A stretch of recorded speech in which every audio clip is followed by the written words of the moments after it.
नमस्कार,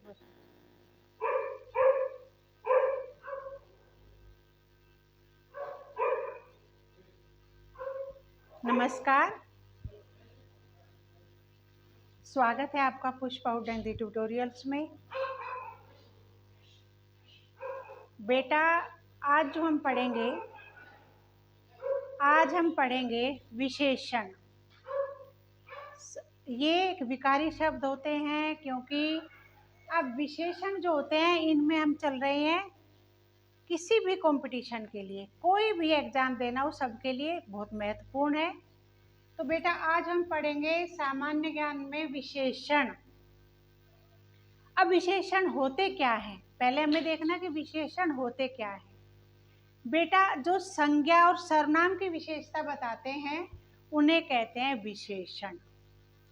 देखिए, इससे पहले डिस्क्रिप्शन पर आप जाइए, अगर विस्तार से वीडियो देखनी है तो मैंने 2 वीडियो तो बिल्कुल विस्तार से बनाई है, साथ साथ प्रैक्टिस कराई है। और बेटा ये जो है ये भी मैं संक्षेप में करा रही हूँ, थोड़ा सा ध्यान दो, सारा पिछला रिवीजन हो जाएगा।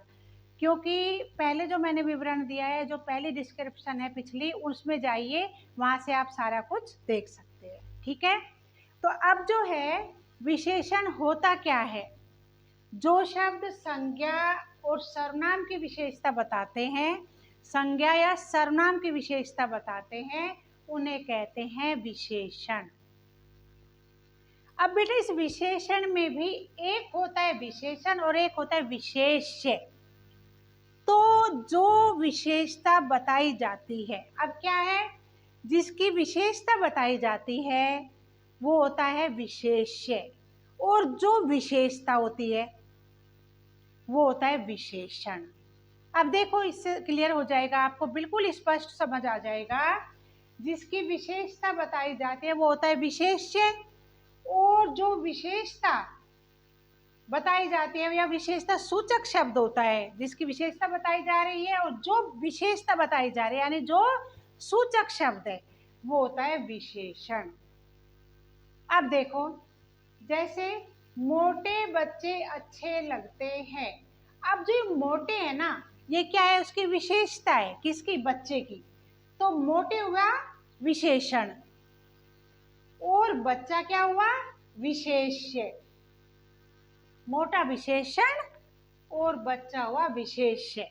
तो बेटा ये क्लियर है कि जो क्या हुआ, विशेषण और विशेष में ये अंतर है कि जो मोटा है वो है विशेषण क्योंकि ये उसकी विशेषता है, और जो बच्चे हैं वो है विशेष्य क्योंकि बच्चे की विशेषता बताई जा रही है, वो बच्चा है जिसकी विशेषता बताई जा रही है। तो सीधे तौर पर, मोटे तौर पर कह सकते हैं कि मोटा हुआ विशेषण और बच्चे हुआ विशेष्य। ठीक है, ये तो क्लियर हो गया होगा, साधारण सी बात है, सामान्य सी बात है। और मैंने बताया है कि पिछली वीडियो में जरूर देखना, जो डिस्क्रिप्शन में दी हुई है वो विवरण आप कभी भी देख सकते हैं, उससे आपको बिल्कुल स्पष्ट हो जाएगा। अब चलो विशेषण के भेद। विशेषण के बेटा 4 भेद होते हैं। किसी में गुण बताया जाता है, किसी में नाप तोल बताई जाती है, किसी में संख्या बताई जाती है, किसी में सर्वनाम और सार्वनामिक बताया जाता है। ठीक है, तो पहले हम चलेंगे गुणवाचक विशेषण। गुणवाचक विशेषण में जिन विशेषण शब्दों में किसी व्यक्ति या वस्तु के गुण, दोष, काल, दशा आदि का बोध कराया जाता है वे होते हैं गुणवाचक विशेषण। कोई गुण होता है, किसी में कोई दोष होता है, किसी समय की बात है, काल की बात है, अवस्था की बात है, वो सब होते हैं क्या, गुणवाचक विशेषण। और दूसरा है परिमाणवाचक विशेषण। इसमें किसी वस्तु की माप तोल का वर्णन होता है। अब ये जो माप तोल का वर्णन है ये क्या है, जैसे थोड़ा पानी लाओ। थोड़ा पानी क्या है, एक बार इसे भी समझ लेना, लाइन को भी। इस वाक्य में थोड़ा हुआ विशेषण और पानी हुआ विशेष्य। ये अगर आप समझना चाहते हो ऊपर वाला लाइन में, ये इस तरह से आपको मैंने वैसे ही समझाया है। अब विशेषण, परिमाणवाचक विशेषण के 2 भेद होते हैं। एक होता है निश्चित परिमाणवाचक और दूसरा होता है अनिश्चित परिमाणवाचक। बेटा निश्चित परिमाणवाचक जो होता है वो है विद्यालय मेरे घर से 1 किलोमीटर दूर। ये पक्की बात है कि निश्चित है, नाप तोल यानी कि बिल्कुल लंबाई का पता है, दूरी का पता है कि कितनी दूरी है, 1 किलोमीटर। अगर मैं कह देती कि मेरा विद्यालय मेरे घर से कुछ दूरी पर है, तो वो तो निश्चित परिमाण नहीं हुआ ना। तो ये क्या है कि निश्चित परिमाण में विद्यालय मेरे घर से 1 किलोमीटर दूर है, यानी पक्का। यह है निश्चित परिमाणवाचक। और बेटा दूसरा है अनिश्चित परिमाणवाचक विशेषण। इसमें क्या होता है, कुछ, कम, ज्यादा, पक्का नहीं है कितना। तो गमले में कुछ पानी डाल दो। अब जो कुछ पानी है ना, ये हमें नहीं पता 1 लीटर पानी डाला है, 1 मग पानी डाला है, या थोड़ा सा डाला है, या गिलास भर के डाला है। इसमें कोई माप तोल नहीं की गई, कुछ पानी डाल दो। ठीक है बेटा, ये क्लियर हो गया होगा। अब है तीसरा संख्यावाची विशेषण। नाम से ही पता चलता है संख्या, गिनती, है ना। ये अलग अलग तरह से हो सकती है। कैसे? निश्चित संख्यावाची विशेषण। इसमें क्या होता है, बिल्कुल पक्का, कितना, 1 है, 2 है, दूसरा है, तीसरा है, जो भी है। इसमें क्या होता है, जैसे निश्चित संख्यावाची में 1, 2, 5, 7, 20 कोई भी हो सकता है, या पहला दूसरा ऐसे भी बोल सकते हैं, तीसरा चौथा, या फिर दर्जन, 1 दर्जन, 2 दर्जन, या फिर तिगुना, या फिर शताब्दी, या फिर शतसई। बेटा बिल्कुल जिसका हमें पक्का पता है ना।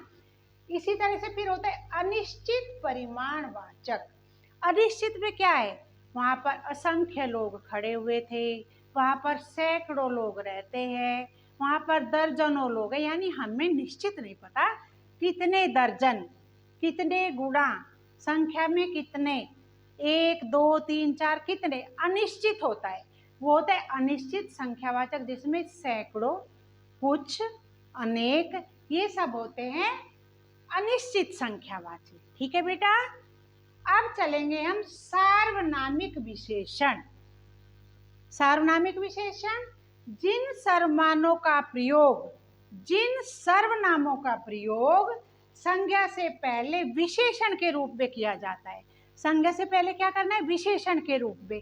कैसे? यह पुस्तक राम की है।